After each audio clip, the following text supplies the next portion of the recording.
সাথী। আমি ভুলে যাই কিভাবে বুলেট ছিদ্র করেছে মধ্যকে, তুমি ভুলে যাও আবু সাইদের বিশ্বাসে ভরা বুকটাকে। জাতি ভুলে যাক কালো রাত আর স্মরণ করুক রেল।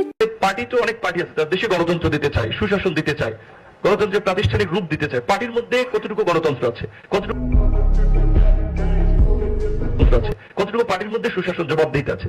সুতরাং সেই ক্ষেত্রে ন্যূনতম রাষ্ট্রীয় ব্যবস্থায় যে বিধানটা এখন আমরা সুযোগ পেয়েছি, সেটাকে যদি আমরা হাতছাড়া করি, বাংলাদেশে আর 20 বছর এটা হবে কিনা আমরা কিন্তু সন্ধিয়ান আছি। তাই আমি অনুরোধ করবো যে সবাইকে আমাদের ব্যক্তি এবং দলের স্বার্থে উঠতে উঠে আমরা জাতীয় স্বার্থের কথা চিন্তা করি,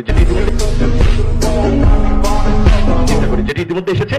2 মেয়াদের বেশি প্রধানমন্ত্রী কোন ব্যক্তির থাকার প্রয়োজন হয় না। মার্কিন যুক্তরাষ্ট্রের মতো শক্তিশালী রাষ্ট্র তো 2বারের বেশি কেউ প্রধানমন্ত্রী থাকে না, এবং তাদের কিছু প্রতিষ্ঠান থাকার ফলেই কিন্তু 200 বছর ধরে তারা একটা শক্তিশালী গণতন্ত্রের ভিত্তিতে টিকে আছে। সুতরাং